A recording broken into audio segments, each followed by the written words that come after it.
Karen, did you do that training with Sue Gordon? Mm-hmm. You did? Okay.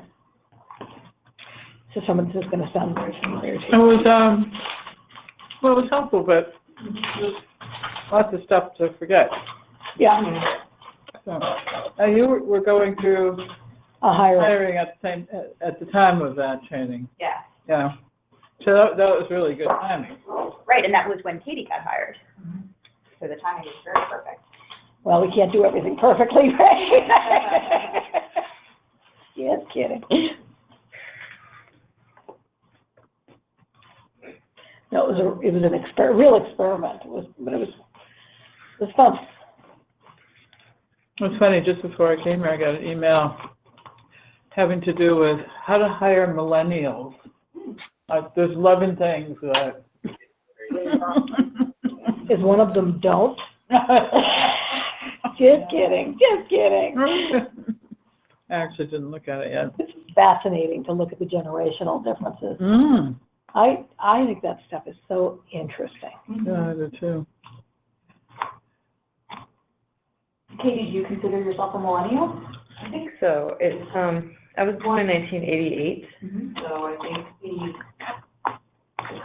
official cutoff is 1980 or 1981, and it goes to 1994 or something like that, or maybe 2000.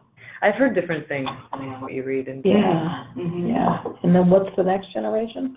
Generation X. Oh, you mean the new one? No, the newer one. Maybe. Is it Z? Okay. Yeah. Or They need to do a better job with the naming, you know. I think they all have at least two. Yeah, most of them. All right, so Jen Saluski's joined us. Hi, Jen. Hi, Jen. I know you're muted, but we see you on there. And can you pull that screen down a little bit more so we can see if anything else? How do I pull this? I think you can just drag it down. No? I think all of them are the last name. Okay, all right. It would have you scroll. Oh, there's Jen. Hey, Jen. A friendly face in the crowd. If you start throwing things at your computer screen, I'll know you're not friendly. Mm-hmm.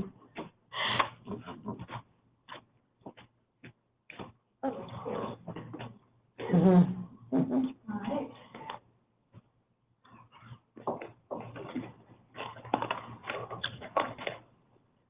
Should we get started?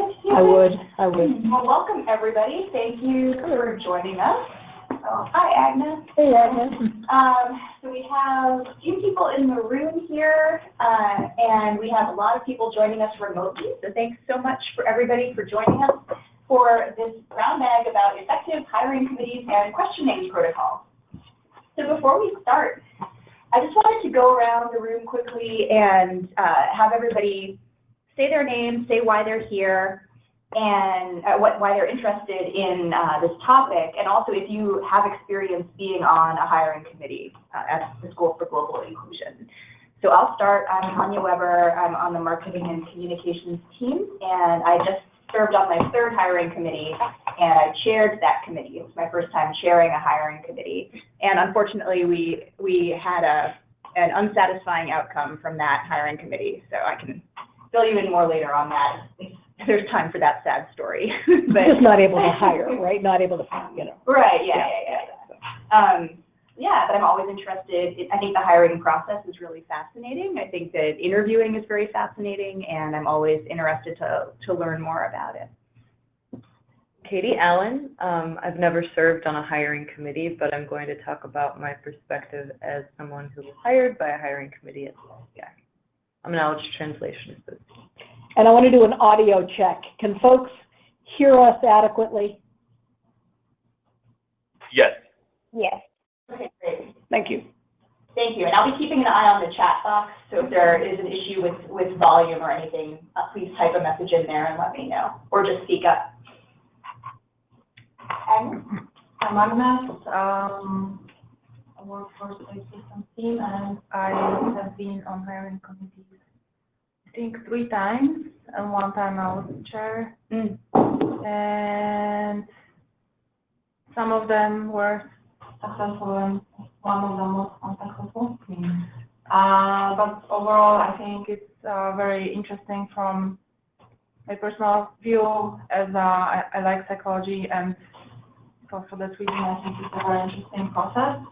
But also I think anyone who works here is good to know basics of that process too, because most likely if the person is here for long enough, they will be asked sooner or later to be part of it. So it's a very important thing to know more about for the time here.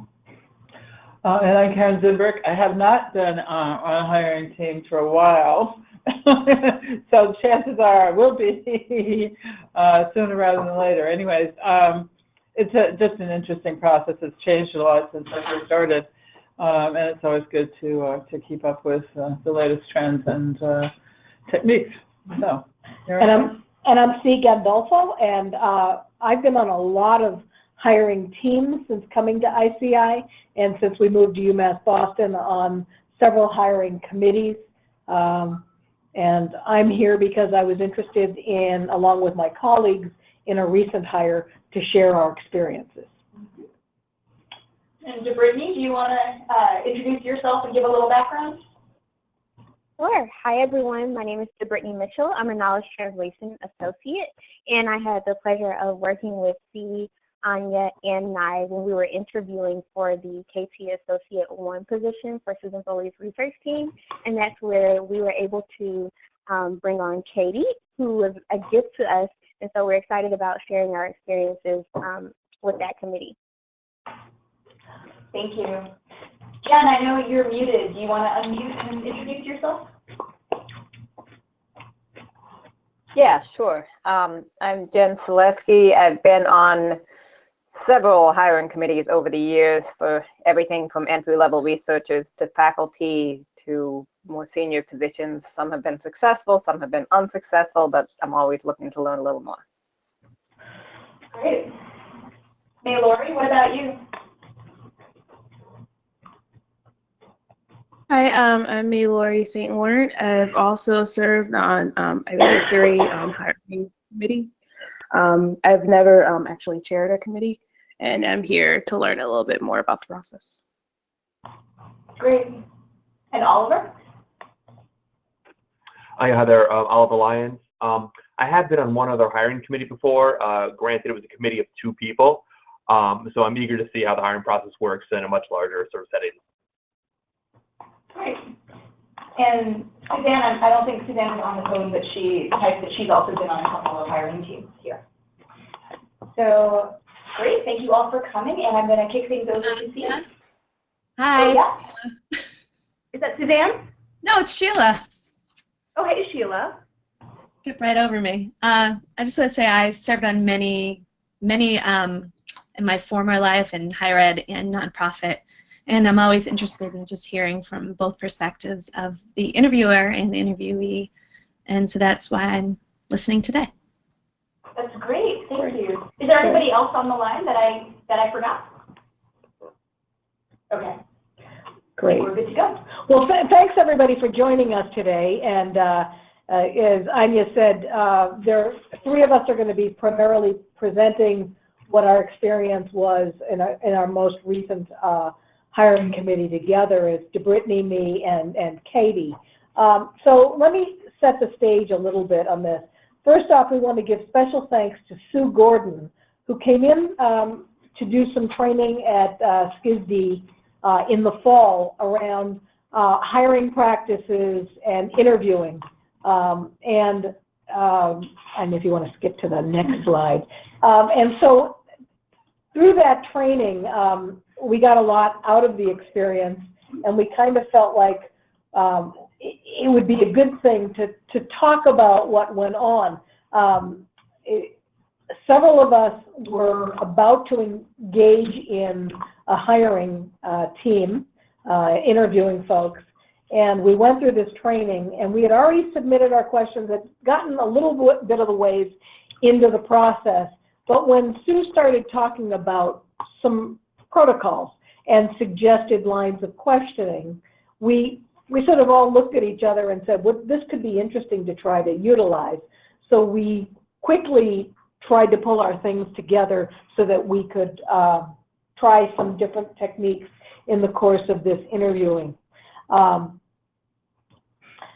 experience for us was really, really positive. We felt like she had some good strategies that she taught us. So we said, you know, let's share this in a brown bag.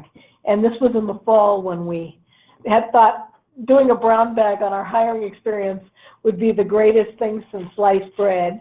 So here we are, voila, as I said, only to find out, you know, that we are now in a mini hiring freeze at the university, and things have gotten much more laborious if you have to go through a hiring process.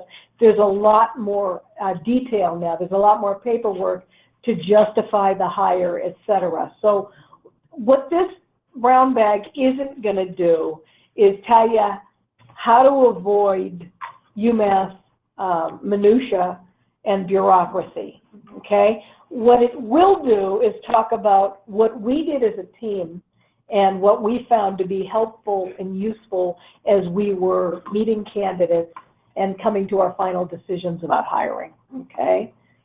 And today is a mix. Our presentation, we tried to, as much as possible, give Sue Gordon credit because we pulled her materials into this presentation.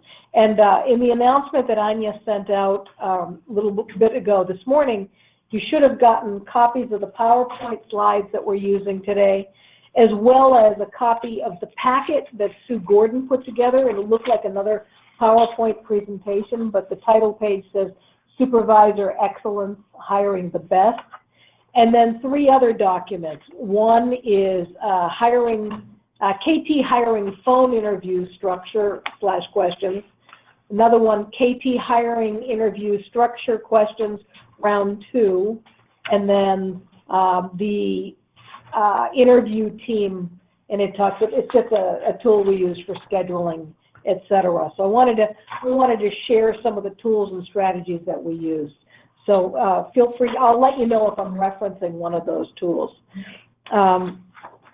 So our objectives for today, our learning objectives, are that you'll understand some of the highlights of Sue Gordon's training, particularly in the interview process and question development. We want you to learn about our hiring experience and what we did, particularly in the use of behavioral interviewing techniques, which was a technique maybe not brand new to all of us, but one that most of us haven't really tried to incorporate, at least in a formal way. And then lastly, understand the hiring perspectives of our team as well as the applicant who we ultimately hired. So we're happy to have Katie on board to talk about whether this, at the end of our presentation, whether it's all bogus or not, okay? She'll tell you the real story. So the agenda for today, again, highlighting Sue's training. We're going to talk about our hiring team and our hiring process, tools we use, and then we'll let Katie talk. And we're going to end with some question and answer time. So a lot of what we did and Sue did was try to get things organized, and as you will, get your ducks in order. So we've got a graphic of ducks all lined up nice and neatly, but trying to get us more planful in how we thought about our interviewing team and the work we were about to do. Go ahead. We like this first slide. This is Sue Gordon's slide, and as a slide, it's not great. The text is really, really small, but you've got hard copies of it. But basically, what she puts together and outlines here is that when you're going to interview, there's some preparation work, there's the interview that you conduct, and then there's an evaluation time. Okay, so in the preparation period, you're identifying position requirements. So you've got a job description that's already been outlined, but you want to look at it and think again about what are the requirements of the job. How do we develop behavior-based interviewing questions that help us look at, does the person actually have experience doing these kinds of tasks, you know, that demonstrate the kinds of skills we're looking for.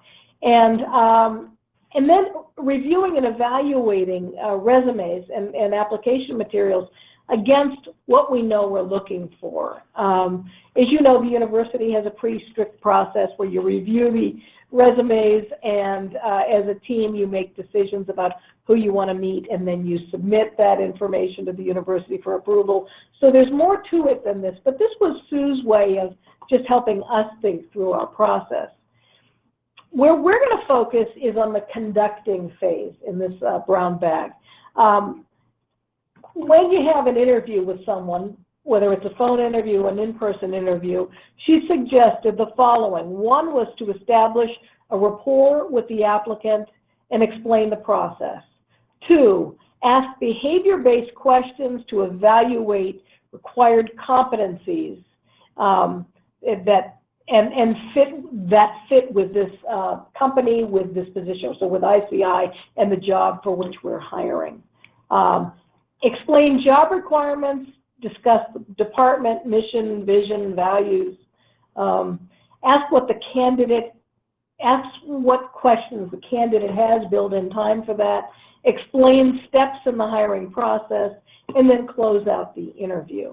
And then it ends with an evaluation and selection of the candidate. So that was her protocol. So here's what we did. We had a hiring team. And our advice was it was helpful to have a hiring team that was going to be interacting directly with, I'm sorry, DeBrittany, I stepped on your toes.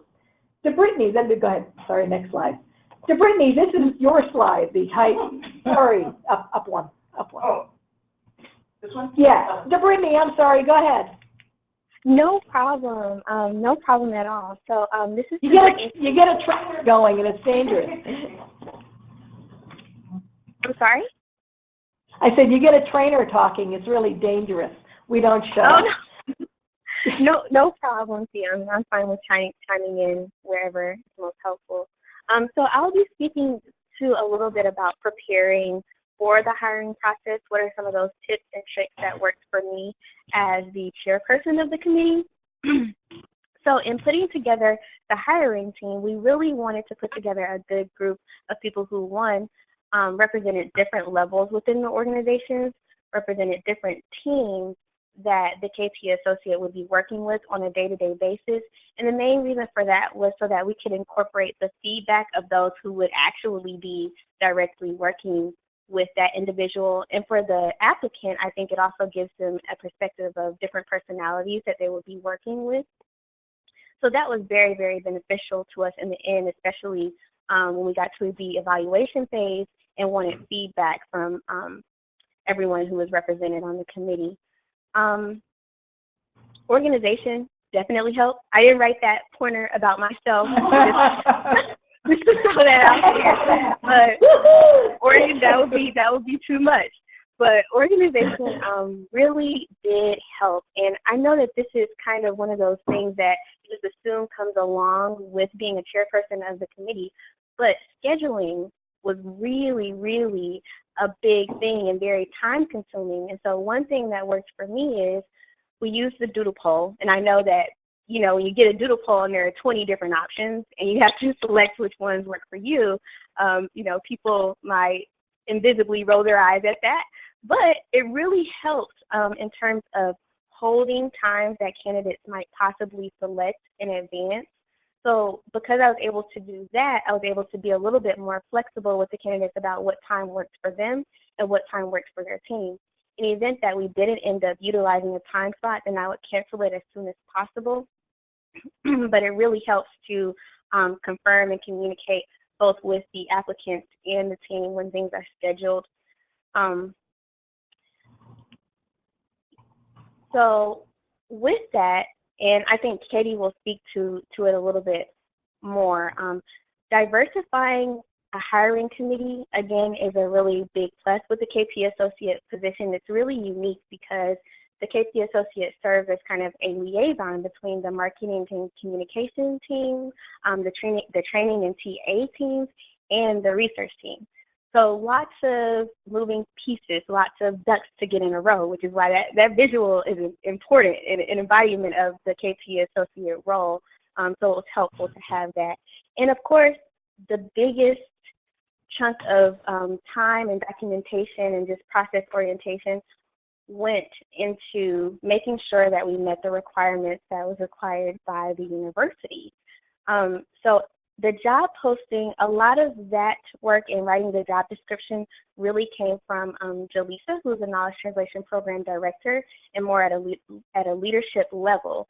But after that, I thought it was helpful to touch base with her about reading between the lines in a job posting and really understanding what it is that we're looking for our specific team.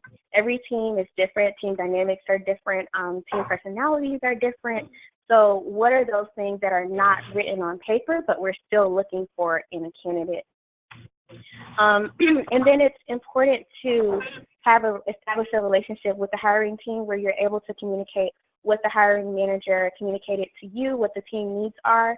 And because everyone who's on the committee may not be familiar with your team or work on a day-to-day basis with your team, so really keeping those communication lines open is really important. In terms of the interview questions, that is something that I sat down with the hiring manager as well, so Jaleesa, to go over what types of questions would really get at the responses that we would use to evaluate whether or not a candidate was a good fit for the position. And as she said, initially we had a lot of traditional interview questions, and we were able to, which we got approved by HR, but later on in the process we were able to rephrase some of those questions to kind of speak to more of those behavioral attributes a candidate may have. And so we'll talk about what we mean by behavioral interviewing a little bit later, but that was a big help, because sometimes with the interview questions, it's not so much what you're asking, but how you ask it that makes a difference in how a candidate may respond, and you get the information that you need from that. And then last but not least, I can't stress enough how important documentation was throughout the entire process. So if you are a lead coordinator or a chairperson of a committee, all of the conversations that you have with the hiring committee, it's important to document your evaluation of the candidates at each stage of the process. Because what happens is, once you make your finalist selections and send those names to HR to be approved, there's also ODI, which stands for the Office of Diversity and Inclusion, I think maybe. Yeah. And they, yeah, okay, great. And they review the applicants in terms of making sure that a diverse candidate pool was represented. And what happened was, when I initially submitted the finalists, they asked for that documentation as to why certain candidates were not selected. So it's always good to have that documented very clearly throughout the process, because at any time they could request that information from you. Are there any questions at this point? Okay, great. Well, in terms of asking the interview questions, sometimes with a group in a roundtable type of discussion, it may feel a little bit more informal, but because there are so many people in the room who all have different things that they want to ask the candidate, we have to also keep in mind that the candidate should really be doing most of the talking, and we should be doing most of the listening. And in order for them to open up, of course, we want to create a comfortable setting for them.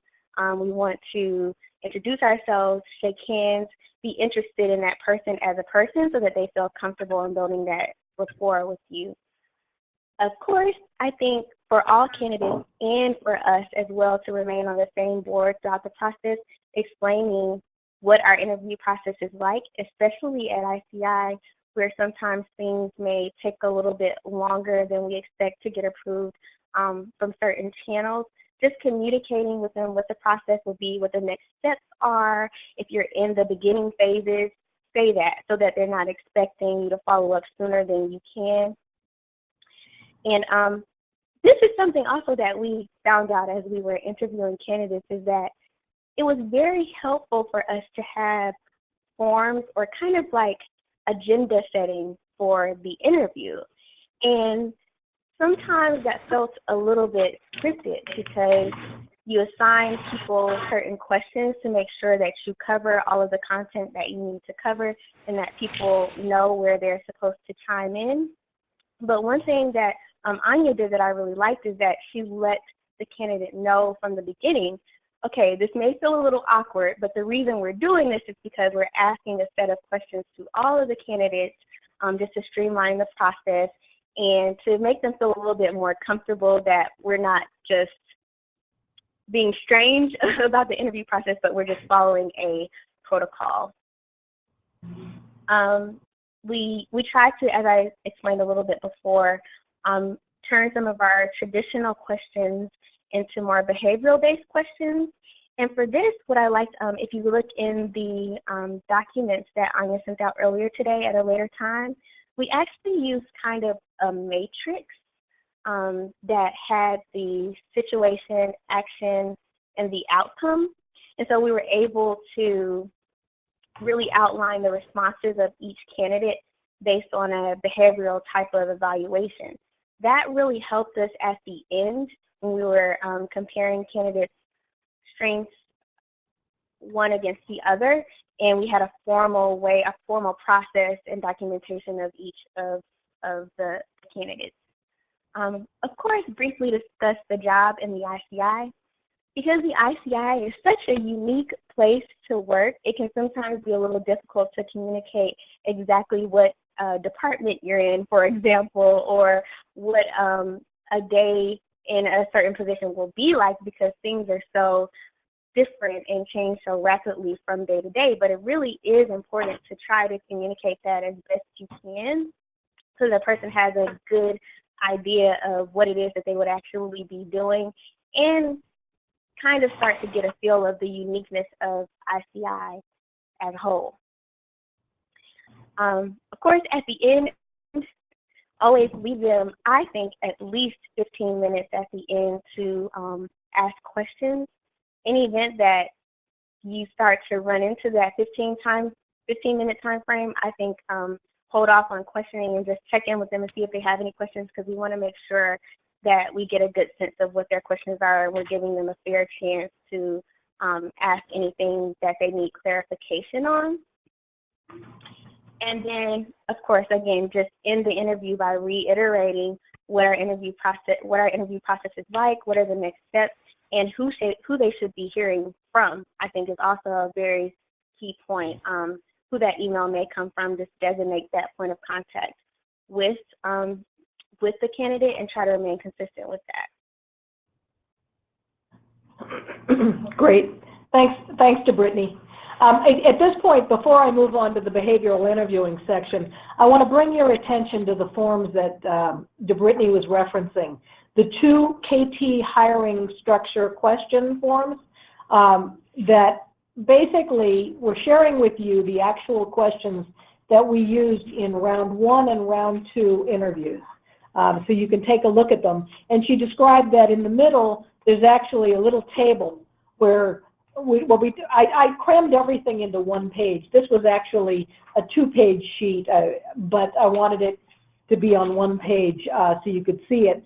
But I left, in this form, I left room so that folks on the committee could record responses, quotes, whatever they wanted to after each of the questions and in the boxes for the behavioral interviewing questions, so that when we went to discuss them, we were all looking at the same form and had one place to look for all that information, and that was really helpful. So I shared with you both round 1, and which was a Skype interview for our candidates. We'll go through in a second.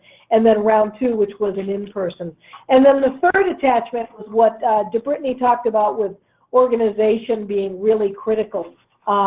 There's a schedule of interviews, and what she put together was a list of names with dates and times of the interviews, and then an agenda for the interview, and broke it down by, sort of that small talk, brief intros, overview of position, interview questions, about ICI, timeline for follow-up, and thank yous.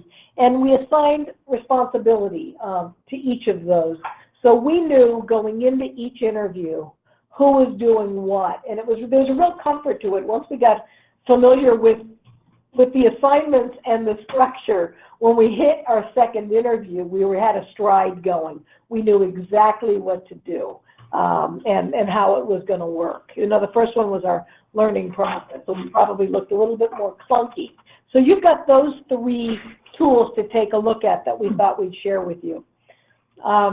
So I want to go through what Sue presented to us, and this is very much a thumbnail of her points on behavioral interviewing. So first off, behavioral interviewing, she described as being developed, an interview style that was developed in the 1970s by industrial psychologists. So they were looking for a better way to interview folks that would help them have better predictive qualities to them.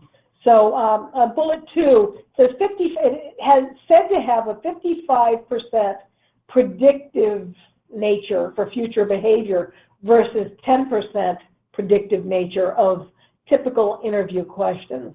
Because it's focused on behaviors, because it's focused on description of actual work done and scenarios.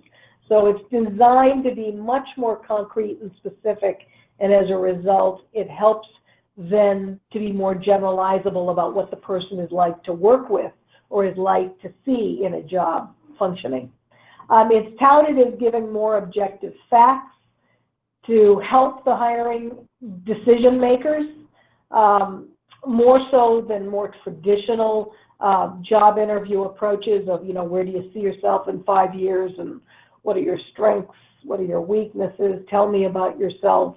You know, those general questions, they're interesting, they're a nice way to feel good about getting to know a person, but we all know our ways of talking through those questions. You know, everyone on earth knows the answer to the question, what is your greatest weakness? If you don't know this, here's the answer. The answer is because I work too hard and I'm too dedicated. Okay, that's my greatest weakness. So that we've all learned the tricks, and there are lots of books about tricks to the best interviewing responses and interactions. So behavioral interviewing is trying to focus on a different way of asking questions that gets you really knowing who the person is and what they've done. Does that make sense so far? Okay. So the next slide, hints to questions. The whole idea is you want to focus on gaining information about the candidate's actions in the past. You want to avoid yes and no questions, more or less.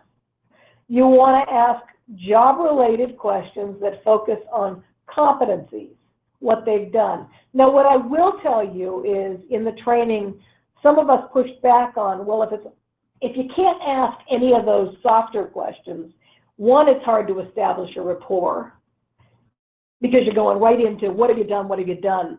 And then two, sometimes these behavioral questions don't let us do some of the softer stuff. And Sue advised us to weave in behavioral questions with non-behavioral questions, and that to start an interview with non-behavioral questions, let us get the rapport established the way we'd normally do it, and then get into more specifics. So the 3 parts of behavioral interviewing questions are as follows. One is you ask the person to explain a situation or a task or an assignment or a project. That's part 1. The questions have 3 parts to them. The second part, you ask them to explain what they did, what actions they took or didn't take in response to that situation. And then part 3, you ask them to explain the outcome, the results, the changes, what happened as a result of what they did in that situation. So any questions before I move on to the idea behind behavioral interviewing? I'm just wondering about timelines. I know that you have to interview everybody the same way, whether it's on the phone or in person. And you mentioned time, but it's not really, or kind of, DeBrittany, I think, mentioned time in passing. Is it important to spend the same amount of time with each candidate? Is that a goal? Is that a mandate? Is that what happens when somebody's, you know, kind of waffles on questions, just takes longer? Do you give them the same amount of time? Is that more important? Or do you ask them, make sure that you get all the questions in, I guess? That's a really good question. We didn't run into going over time. We allocated, I think, 45 minutes, maybe. And we allocated an hour, and it generally took like 35 to 45 Oh, minutes. interesting. Yeah. And I'm telling you, we started with a very long list of questions, but then when we did this process, we said, let's narrow it down. And we did, let's come up with what are the questions that we want to ask in the phone interview. And, you know, and let's try to build in a couple of behavioral questions. And then when folks come back, let's be a little bit more expansive on that, okay? So that's how we did it. I think we had a couple of instances where people were struggling with an answer, and we sort of coaxed them along or helped them along with their answer so that we could move the process. But by and large, we were realistic in our questions, and we got through everything. DeBrittany, is that a fair depiction of your experience? Yes, I would absolutely say that that's fair. One thing I just thought about, though, I think if I had to chair the committee over again, sorry about that. You wouldn't have C on the committee. If I had to chair the committee over again, I think that I would really look into internally building in that time, a little bit of buffer time before the interview and after the interview. So before, it's just to make sure, okay, everyone has the resume, everyone's reviewed the resume, everyone has all the materials that they need together, and we're all on the same page. And then afterwards, maybe 10 or 15 minutes, because in debriefing, of course, you would do the most intense debriefing at the end, but I also think that while the candidates are still fresh on your mind, to kind of share your perceptions with each other right after the interview is kind of helpful before moving on to the next candidate. Right.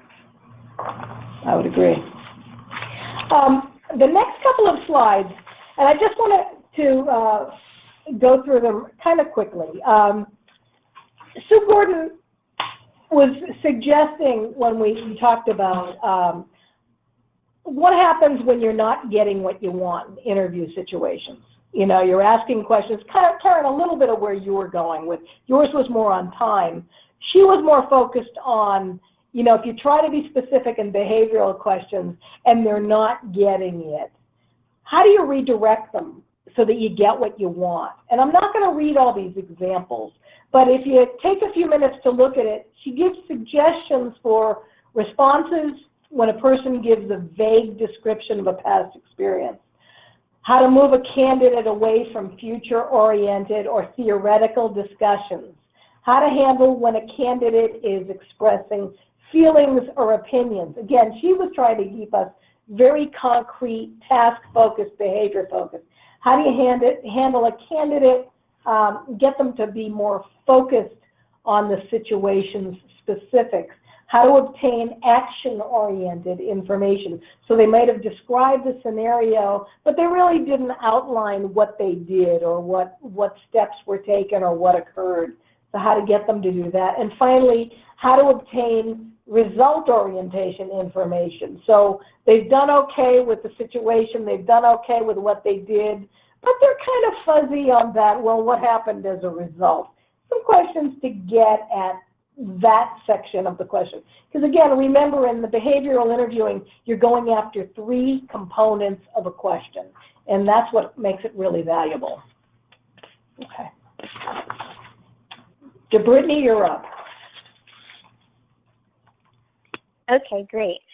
So during the round 1 interviews, we chose to use Skype, and that seemed to work really well from us from our perspective. For one, we were able to put the face with the name, and then we were also able to see things like body language and facial expressions, and it really kind of characterized the candidate, if that makes sense.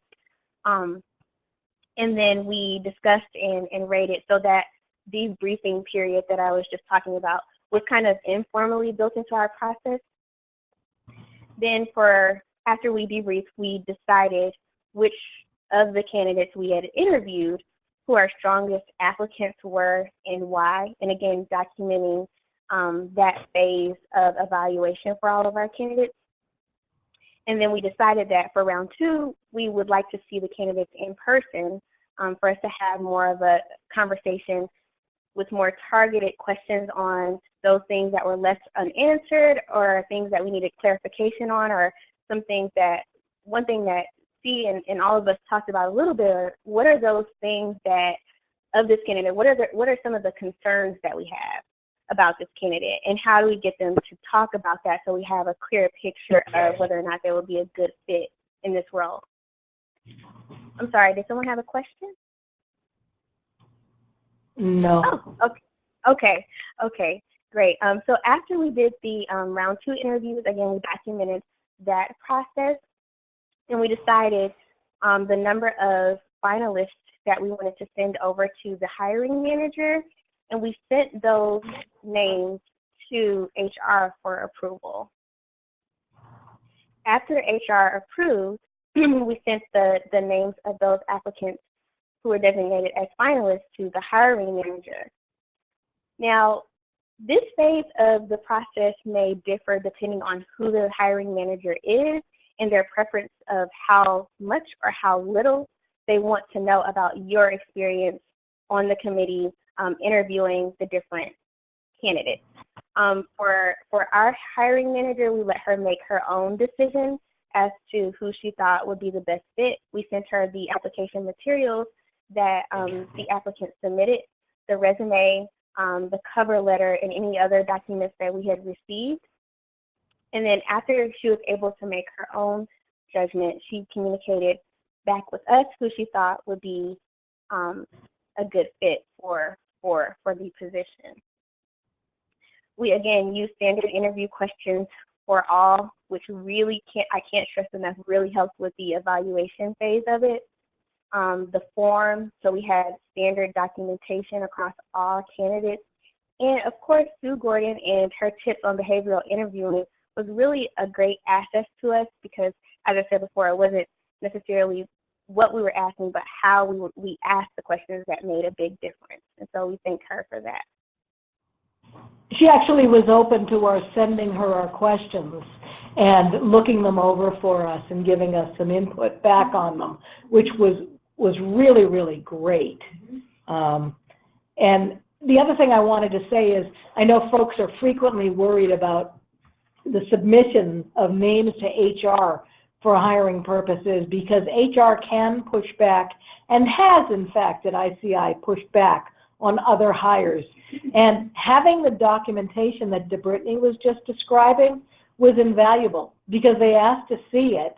And the behavioral interviewing, when you can say direct quotes, when you can say these examples were given and this is why this candidate over others, or these candidates over others are being selected, I'll tell you, it's our toolkit. It's really our ammunition if HR ever pushes back, or diversity inclusion ever pushes back, to say, why these guys? This is a tool that we can use, and I found it really valuable for that. Yes, I agree with that, Steve. And right now, what's projected is she put together just a visual of what our agenda and scheduling form looks like. So that was really helpful. And again, that's in the packet that Anya sent out to all attendees. So now we're going to turn things over to Katie. Katie, who went through this experimental process with us, who can talk about her experience. Well, to me, it actually, it's interesting to hear from this perspective, because to me, when I was called for the interview and we had the first interview, it didn't seem experimental at all. It seemed like this was just the way the ICI did interviews, and that it was something that had been going on for a long time.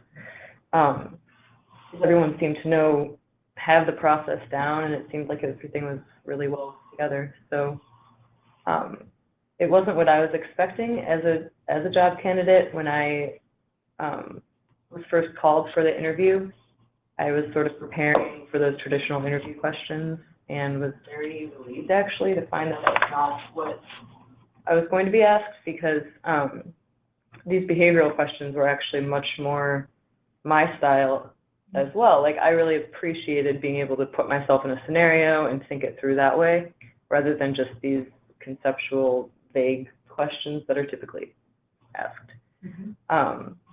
So the first point actually was to say that it didn't seem repetitive. I didn't feel like there were these questions that were, the same questions were being asked over and over again. I felt like there were different scenarios that were being presented that I could talk about my past experiences or what I would do in this situation, and that was something I thought was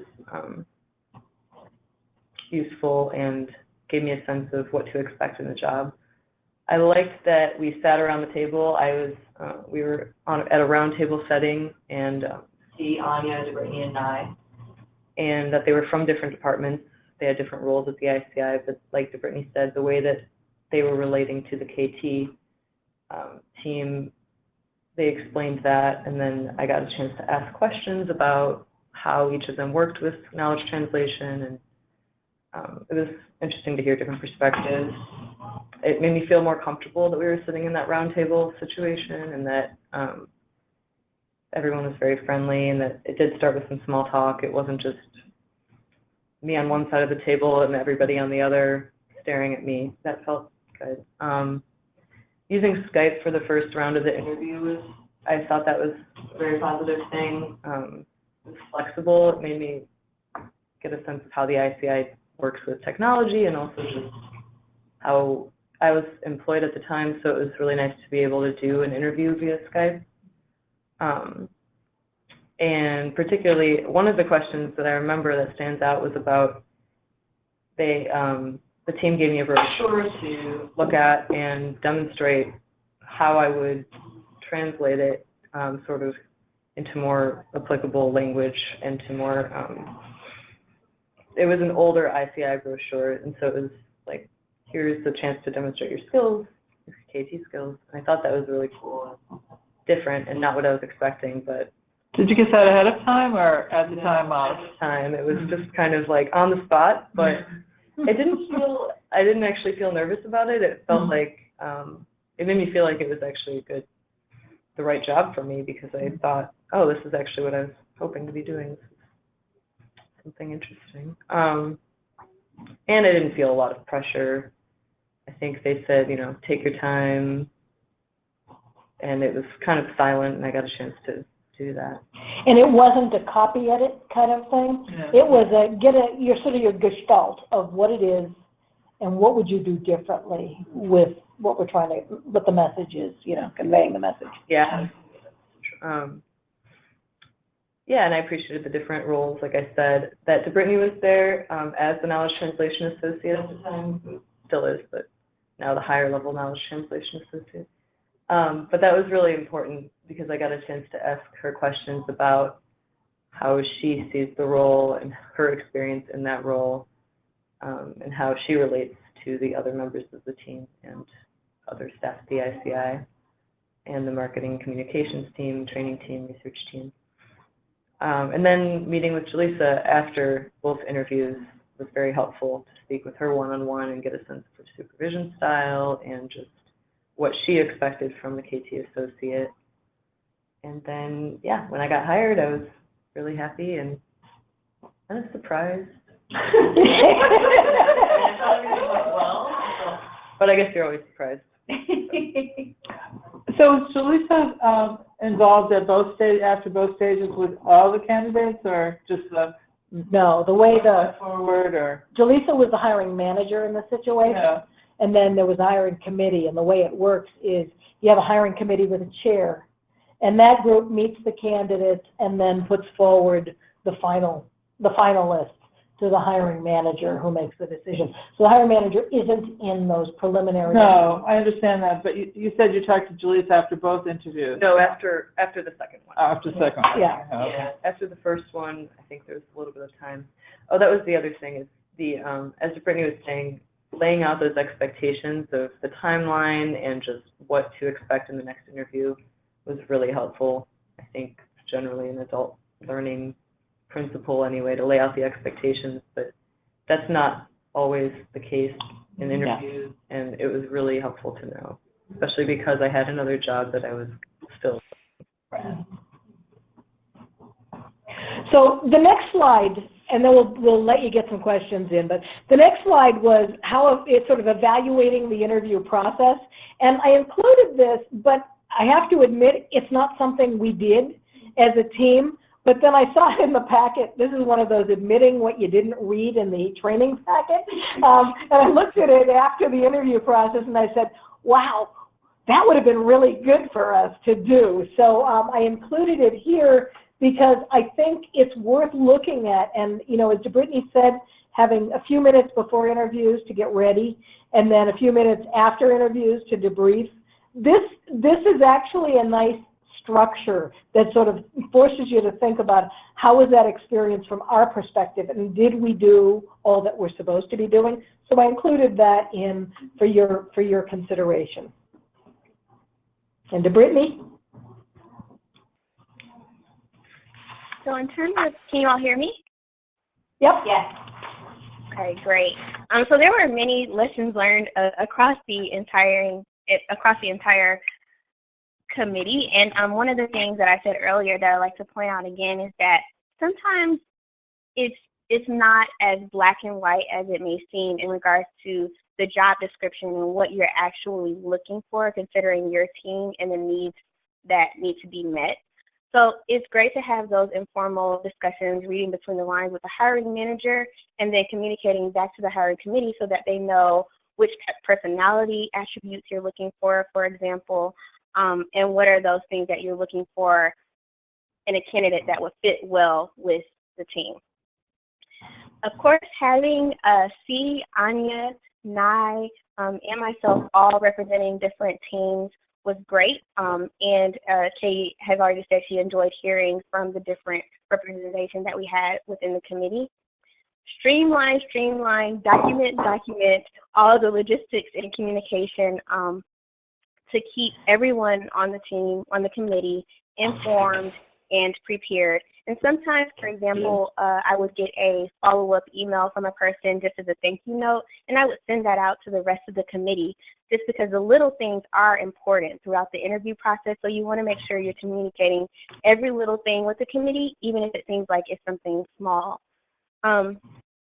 Document all interactions, and that's mostly for HR, but it was also helpful for us when we went and we said, wait a minute, why did we disqualify this candidate again? And we were able to pull up the notes and justify amongst ourselves even why we went a certain route. Due to the competitive job market, I think that it was really helpful to reach out to the strongest candidates early in the process, because what happens is, you know, the position may be posted for a few months, and by the time you make the initial contact with the candidate, it's 4 or 5 months later, and they received another job offer or they moved on. And so timeliness is really important in getting talented staff on board and letting them know that you're interested in them for a position. And of course, huge thank you to Sue for her coaching us on behavioral interview questions. Are there any questions at this time from the attendees? Or comments from people who have been through this process or who are anticipating going through this process?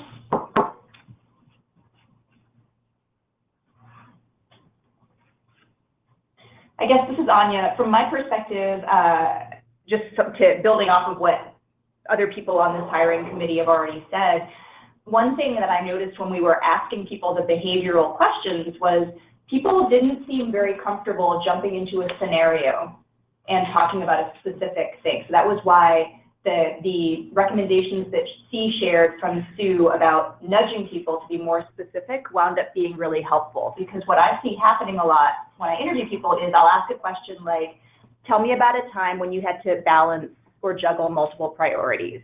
What was the situation? How did you deal with it, and what was the result? And people often answer, oh, I have to do that all the time at my job, right, because I work with team A, B, and C. So they didn't answer my question, right? But it's easy to kind of overlook in the heat of the moment, because the interview, things are happening so fast, it's easy to just say, oh, okay. So it's important to stop and say, okay, can you think of a specific time to tell me about?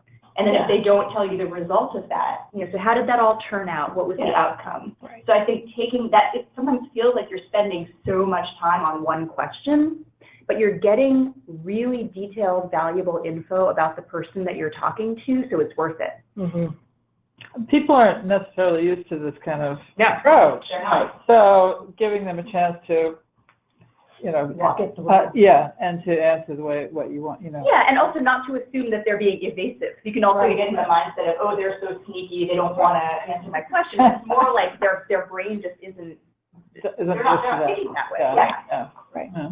So that's good. I like those guiding questions too. Mm-hmm. A good addition to the process. One of the things that was interesting for our group is that we were a 4-member group, right? And we met many people for the first round, and then we had to narrow it down to who we were, 1, going to meet via Skype, and then 2, who from Skype we were going to meet, to take them to the second round in person. And we're a 4-person team, and we've all got our thoughts and opinions, but it's not unusual for 4 people to have an even split. Didn't happen in all cases. Many cases it didn't, but there were situations where we were 2 for, 2 against.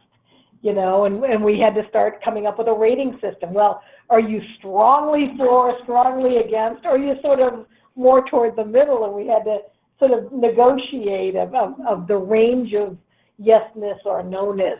But it was good, because it really forced us to revisit our notes, revisit what we heard people saying, and say, well, this is why I feel strongly about this person, but is that a deal breaker? Maybe that's not that much of a part of the job. And it was great dialogue that happened. Mm-hmm. But people online, I want to make sure we're not ignoring you. Did any of you have questions? Suzanne Fries had written in the chat box to confirm that the hiring manager really isn't involved in these early rounds, and I think and that's correct. They get brought in at the very end, which I think is unusual in my experience, that a hiring manager isn't involved through the whole process, and it can make it very challenging, especially if you're hiring for, let's say, a technical position, like a web-based position. The hiring manager is going to be, Jeff Coburn, who's our web services manager, and then he's not allowed to be in the room, and people on the hiring committee don't have his level of technical knowledge. It's sometimes hard to know what questions to ask. So I think somebody mentioned that, I think DeBrittany had mentioned sitting with Julissa in her case and really going through the questions, what do you want us to ask this person, is important to do with the hiring manager. Something else to point out is that you're not allowed to talk to the hiring manager during the process. So if there's a first round interview and it went really badly and it's a good story, you kind of want to run and share it with the hiring manager, don't do that.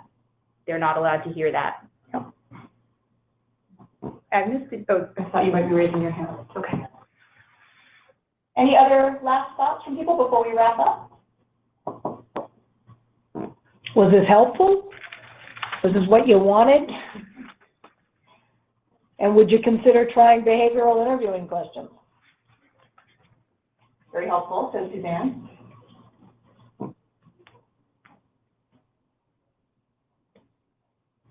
And she will definitely try this. All right, thank you, Suzanne. All right. All right, thank helpful. you. Thanks, Mary Laurie. Well, thanks, guys, for attending. Yeah, thanks. Thank you so much to the presenters. I know it was a really busy time to be doing this, so thank you very much. Sure, it was actually fun. Good. Thank you. Thank you, Anya, for organizing this.